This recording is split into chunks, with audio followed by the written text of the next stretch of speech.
Enquanto a polícia cercava uma casa na pequena cidade de Fellbrook, procurando pela responsável por um homicídio, a autora do crime estava tomando seu café tranquilamente. Pouco antes, uma mulher com 63 anos, com a aparência de uma vovó comum, havia entrado na casa da sua filha, pegado uma arma e descarregado 3 vezes contra o próprio genro. Mas o estranho ainda está por vir.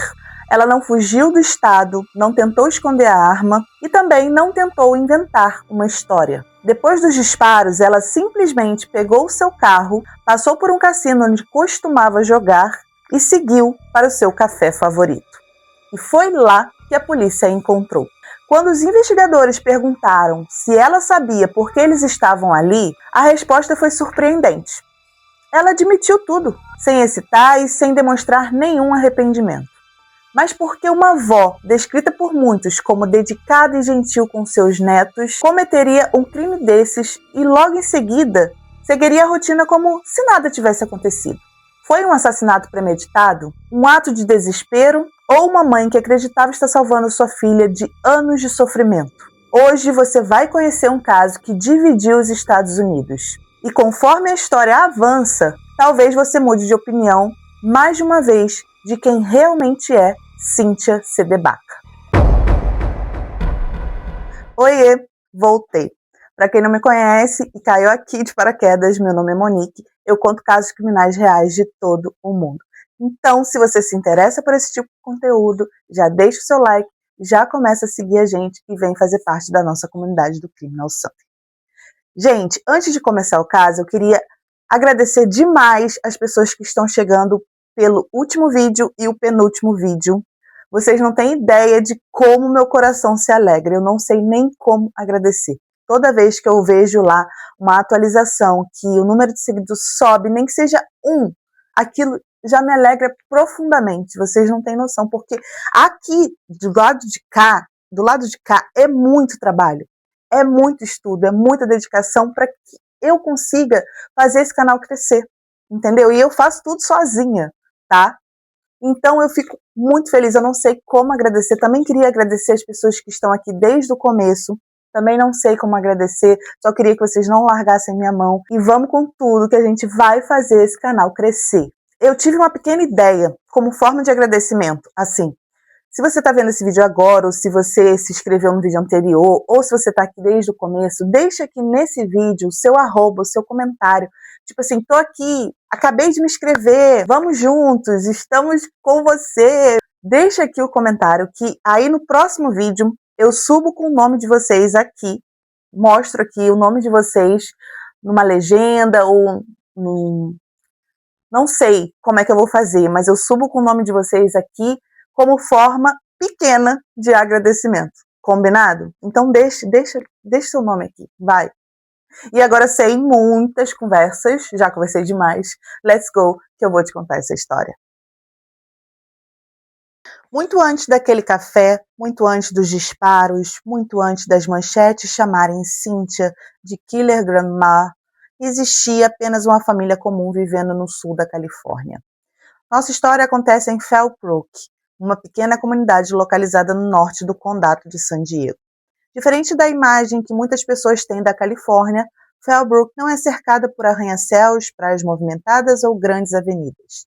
É uma cidade conhecida por suas colinas, plantações de abacate e ruas tranquilas. Com pouco mais de 30 mil habitantes na época, era um lugar onde praticamente todos se conheciam.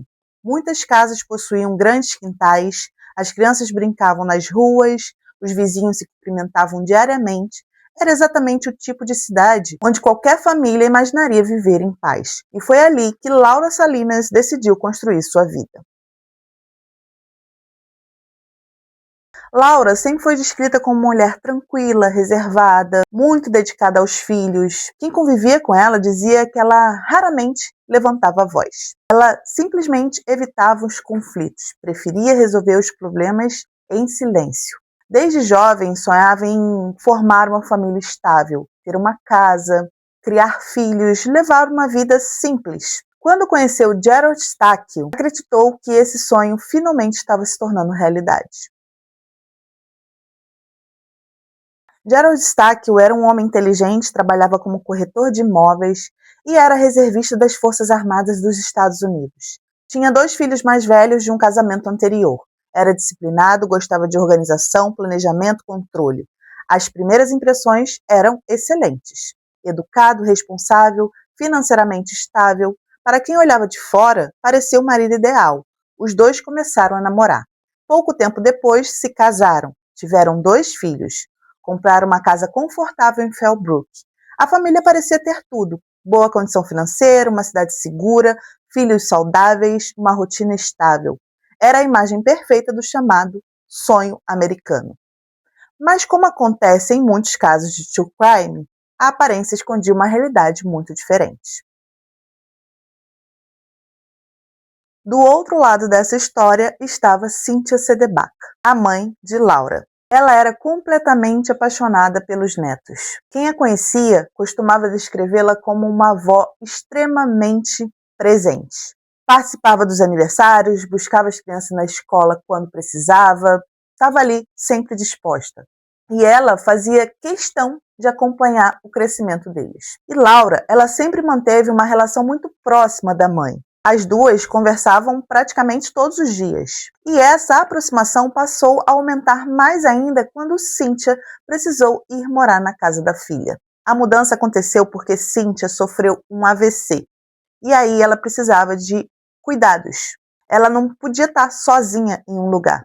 Mas ela indo para a casa da família, além dela ter os cuidados, ela ainda poderia ajudar com o crescimento dos netos, os cuidados com a casa.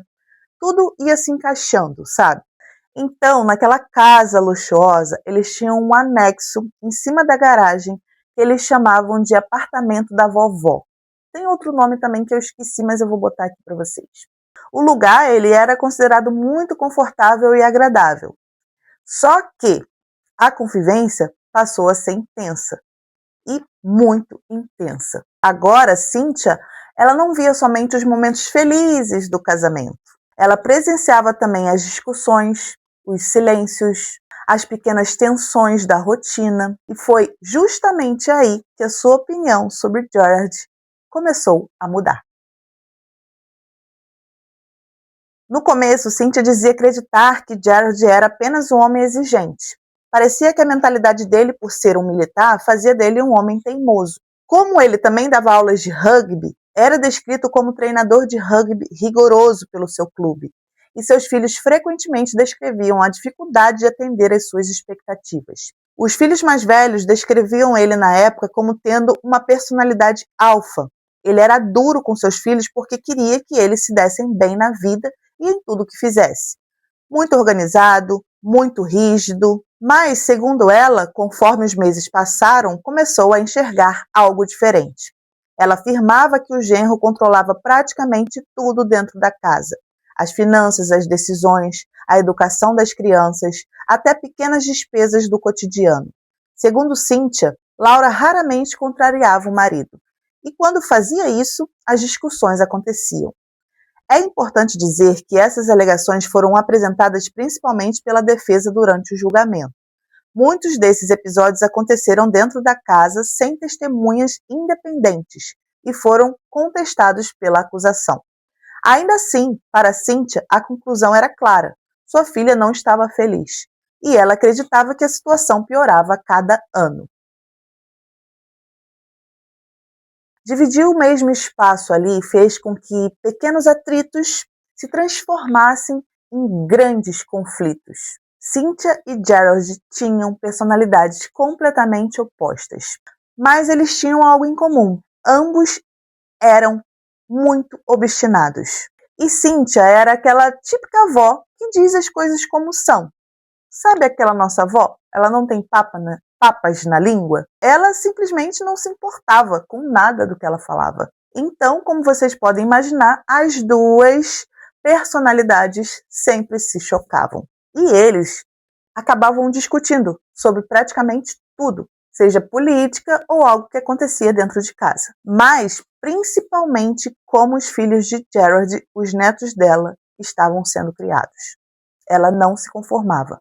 Cynthia achava que Gerald era muito rígido com os filhos e que a maneira que ele os disciplinavam era o estilo militar.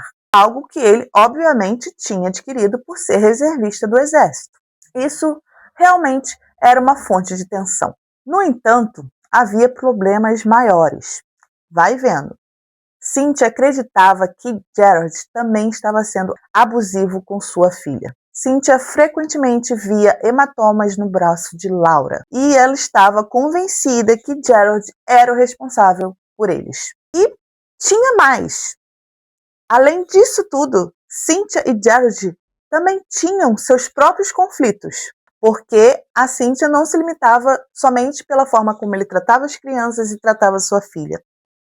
Tinha outra questão aí. E essa grande questão entre eles era o fato de que Cynthia era fumante. E ela fumava muito. Gerard não permitia que Cynthia fumava dentro de casa, não permitia que Cynthia fumasse perto das crianças. E ele estava, no meu ver, correto, porque a casa dele, as regras são dele. Mas, quando Cynthia ia fumar fora de casa, no quintal, isso também o irritava. Chegava a um ponto de que Gerard pegava uma mangueira e encharcava a própria sogra. Encharcava, gente. Não era aquela molhadinha assim de brincadeira, não. Ele encharcava ela. E ele ainda dizia, enquanto estava molhando ela, enquanto eu vir o incêndio, preciso apagá-lo. Insinuando que, como ela estava fumando, estava pegando fogo. E isso só foi deteriorando. Os dois passaram a evitar qualquer conversa além do necessário. As refeições ficaram silenciosas. Só que tinha Laura, a filha dela, e ela ficava no meio desse conflito. Ela tentava equilibrar a relação com o marido e com a mãe, mas parecia cada vez mais difícil. Sem perceber, a família caminhava lentamente para um ponto sem retorno. Outro fator importante começou a mudar sua vida. Na época, Cynthia enfrentava problemas de saúde. Ela sofria com dores crônicas, dificuldades de locomoção e outras limitações físicas relacionadas à idade. Passava boa parte do tempo em casa. Isso fazia com que observasse ainda mais a rotina do casal. Na visão da defesa, ela presenciava situações que outras pessoas simplesmente não viam. Na visão da promotoria, ela passou anos alimentando um ressentimento crescente contra o genro. E chegamos aqui ao dia dos fatos. Era 11 de fevereiro de 2014, uma terça-feira. O sol havia acabado de nascer sobre a pequena cidade de Freiburg. E para Cynthia, aquele dia não era um dia qualquer. Ela estava completando idade. Ela estava completando 63 anos. Além disso, toda a família tinha um compromisso importante naquela manhã. Mais tarde, todos pretendiam assistir ao concurso de soletração da filha de Laura e Gerard. Mas o clima, ao menos ali na aparência, era normal. Então, Cynthia estava pronta para começar seu dia. Mas, segundo relatos apresentados por ela futuramente aos investigadores, bastou descer as escadas para que tudo mudasse. Cynthia afirmou que Gerard fez um comentário ofensivo sobre sua aparência, dizendo que ela parecia alguém do gueto. Ela contou que aquelas palavras despertaram anos de mágoa acumulada.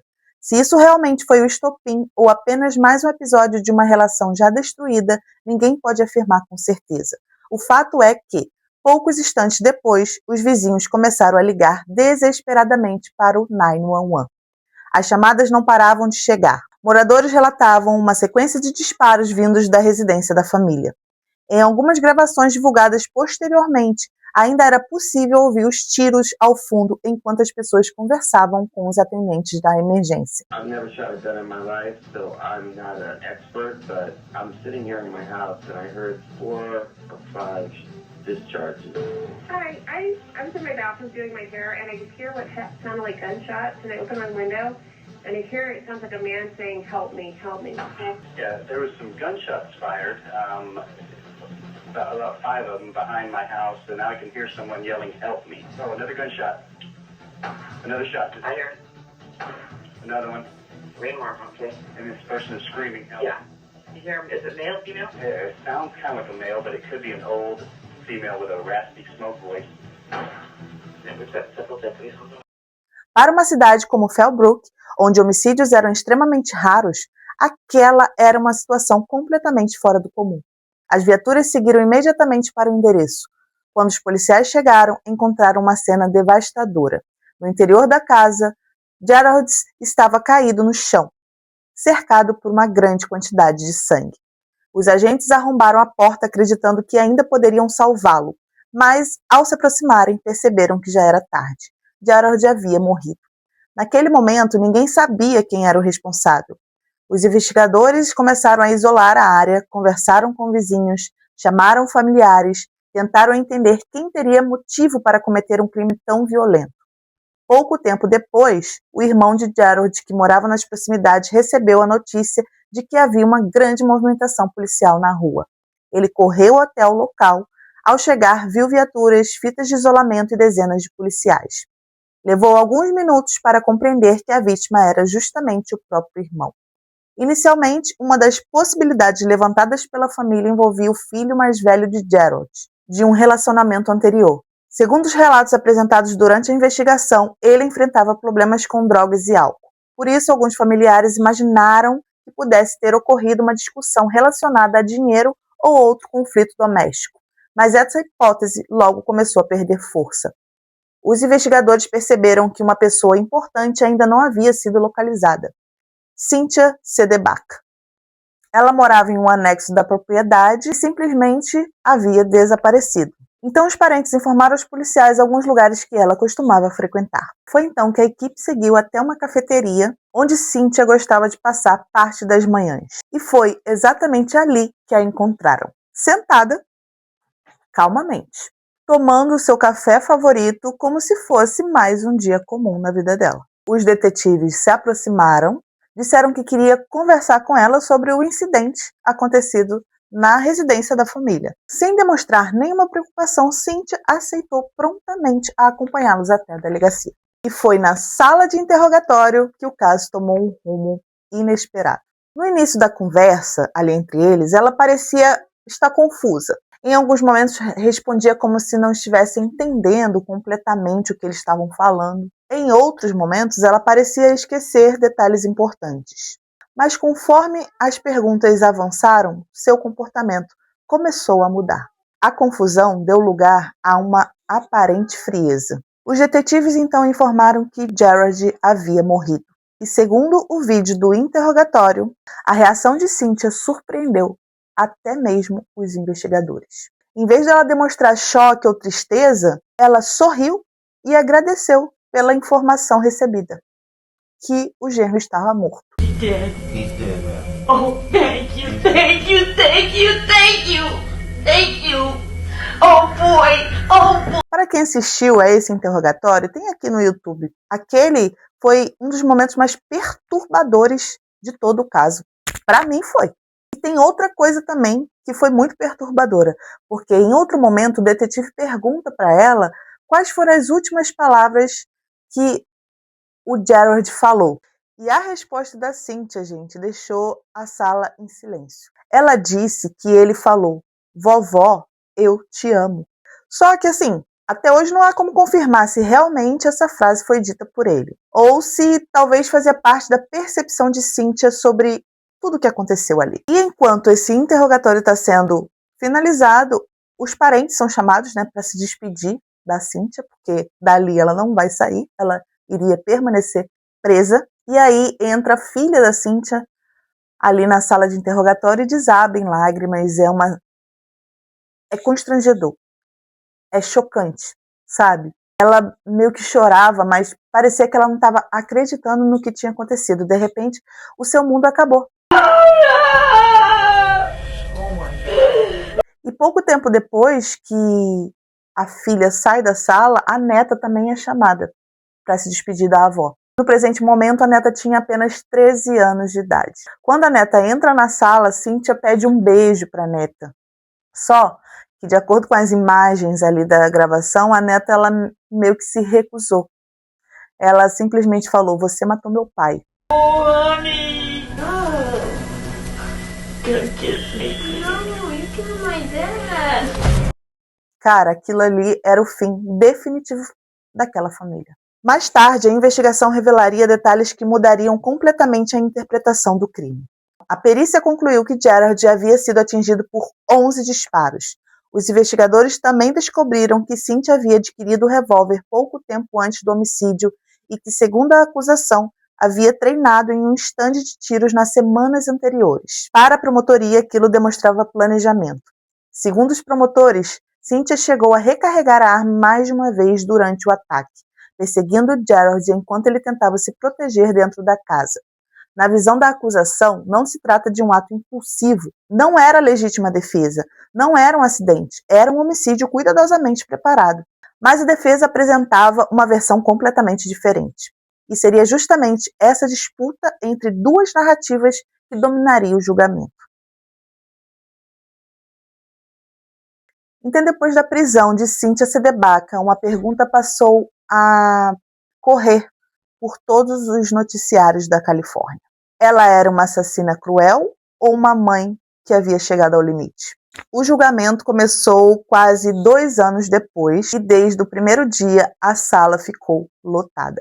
A imprensa acompanhava cada detalhe, moradores de Fallbrook, familiares, vizinhos, curiosos, todos realmente queriam entender como uma senhora de 63 anos, avó de vários netos, havia se tornado protagonista de um dos casos mais comentados do estado.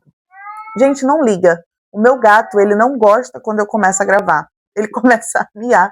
Eu acho que ele quer aparecer no vídeo. Mas, logo nas primeiras audiências, ficou claro que aquele julgamento não era somente sobre os tiros. Seria um julgamento sobre anos de convivência. E 2 histórias completamente diferentes seriam apresentadas ao júri. Para a promotoria, a explicação era simples. Gerard não morreu por causa de uma discussão, nem por causa do comentário feito naquela manhã. Segundo os promotores, aquele comentário apenas serviu como desculpa. Na visão deles, Cynthia já havia tomado sua decisão muito antes. Os investigadores apresentaram registros mostrando que ela havia comprado o revólver cerca de 2 semanas antes do crime. Também descobriram que ela frequentou um estande de tiro para praticar. Para a acusação, aquilo demonstrava uma preparação cuidadosa. Ela não apenas comprou a arma, ela aprendeu a utilizá-la. Depois, esperou o momento em que Gerard estivesse sozinho. Segundo os promotores, não havia qualquer dúvida, tudo havia sido planejado. Outro detalhe chamou bastante a atenção do júri. Depois dos primeiros disparos, Gerard ainda tentou sobreviver. Mesmo ferido, conseguiu entrar na casa, tentou fechar a porta, tentou escapar. Mas, segundo a perícia, Cynthia voltou até o carro, recarregou o revólver e continuou atirando através do vidro da porta. Quando as munições acabaram novamente, ela retornou ao veículo pela segunda vez, recarregou a arma mais uma vez e voltou a disparar. Ao todo, foram 15 tiros. Destes, 11 atingiram Gerard. Para a promotoria, esse era o detalhe que desmontava completamente qualquer argumento de impulso. Eles repetiram diversas vezes diante do júri, abre aspas, ela teve inúmeras oportunidades para parar, fecha aspas, mas nunca parou. A defesa ela apresentou uma narrativa completamente diferente. Segundo o advogado dela, era impossível compreender aquele crime analisando apenas os minutos do assassinato. Era preciso voltar muitos anos. Eles afirmavam que Cynthia assistiu durante décadas a filha viver em um relacionamento abusivo. Disseram que Gerard controlava praticamente todos os aspectos da vida de Laura. Controlava dinheiro, controlava as decisões dentro de casa, as crianças. E segundo ainda a defesa, Cynthia também era constantemente humilhada pelo genro. E ela acreditava que a filha tinha perdido completamente a autoestima naquele casamento, que vivia dominada pelo medo. Os advogados argumentaram ainda que, aos poucos, Cynthia começou a desenvolver um estado psicológico conhecido como síndrome de pessoa abusada por procuração. E segundo especialistas chamados pela defesa de Cynthia, embora ela, a Cynthia acusada, não fosse a principal vítima do suposto abuso, ela teria absorvido todos aqueles anos de sofrimento vividos pela própria filha. Eles afirmaram que isso alterou profundamente a sua capacidade de julgamento, por causa desses anos vividos de sofrimento, ela adquiriu aquilo para ela. Então, na visão da defesa, Cynthia, ela já não conseguia enxergar outra saída. E não porque fosse má, mas porque acreditava sinceramente que estava salvando Laura. Durante o julgamento, os jurados assistiram aos vídeos completos do interrogatório. E foi impossível ignorar o comportamento de Cynthia. Ela sorria em alguns momentos, demonstrava irritação em outros, chegou a agradecer aos investigadores quando foi informada de que Gerard realmente havia morrido. A promotoria utilizou essas imagens para mostrar uma mulher que não demonstrava remorso. Segundo os promotores, aquilo era prova de que ela estava satisfeita com o resultado. A defesa respondeu dizendo que Cynthia apresentava um comportamento emocional completamente desorganizado, que seu estado psicológico não podia ser interpretado como frieza. Mas a impressão causada na sala do tribunal foi profunda. Talvez a pessoa mais dividida durante todo o julgamento tenha sido Laura, porque imagina, de um lado ela havia perdido o marido, pai dos seus filhos, e do outro via a própria mãe sentada ali no banco dos réus. Difícil, né? E os relatos diziam que ela chorava frequentemente durante todo o julgamento. Para ela, assim, ela não defendia o assassinato do marido, mas também nunca escondeu que o relacionamento entre Cynthia e Gerard havia sido extremamente difícil durante muitos anos. Então, assim, para ela não existia vencedor naquela história, apenas uma família destruída. Depois de vários dias ouvindo testemunhas, especialistas e familiares, chegou o momento da decisão. O júri deixou a sala para deliberar. Horas depois, voltou ao tribunal. O silêncio era absoluto. Cynthia permaneceu sentada, olhando para frente, sem demonstrar emoção. Então veio o veredito. Culpada. Culpada por homicídio em segundo grau. Os jurados rejeitaram a tese de que ela teria agido em legítima defesa ou em um surto que justificasse o crime. Para eles, as provas mostravam que Cynthia havia planejado o assassinato. Na fase da sentença, o juiz destacou aquilo que mais impressionou durante toda a fase do julgamento: a preparação, a compra da arma, o treinamento e os vários momentos em que Cynthia poderia ter desistido, mas escolheu continuar. Ela foi condenada a 50 anos de prisão à perpétua, resultado da pena por homicídio somada ao agravante pelo uso de arma de fogo, conforme a legislação da Califórnia. Na prática, significa que Cynthia passaria o resto da sua vida atrás das grades. Hoje, mais de uma década depois, o caso continua dividindo opiniões. Há quem acredite que Cynthia foi uma mãe desesperada, que passou anos vendo a filha sofrer e que, no fim, tomou uma decisão irreparável. Outros enxergam uma realidade completamente diferente. A de uma mulher que acreditou ter o direito de decidir quem deveria viver e quem deveria morrer. Independente da interpretação, uma coisa é certa: Gerard perdeu a vida. Laura perdeu o marido e, ao mesmo tempo, perdeu a liberdade da própria mãe. Os netos perderam o pai. E também perderam a avó. No final, ninguém venceu. Toda a família foi destruída por um único momento de violência. E talvez essa seja a parte mais triste dessa história, porque quando alguém decide fazer justiça com as próprias mãos, raramente existe um final feliz. Agora eu quero saber de você.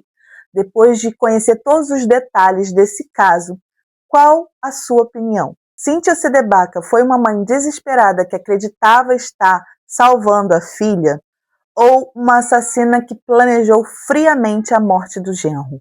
Escreva aqui sua opinião, que eu leio todos. E se você gosta desse tipo de conteúdo, ficou comigo até o final desse vídeo e ainda não é inscrito no canal, se inscreva e deixe aqui seu arroba no comentário, e o próximo vídeo eu vou trazer o nome de vocês aqui como uma pequena forma de agradecimento, tá? Fiquem bem e até o próximo vídeo. Tchau!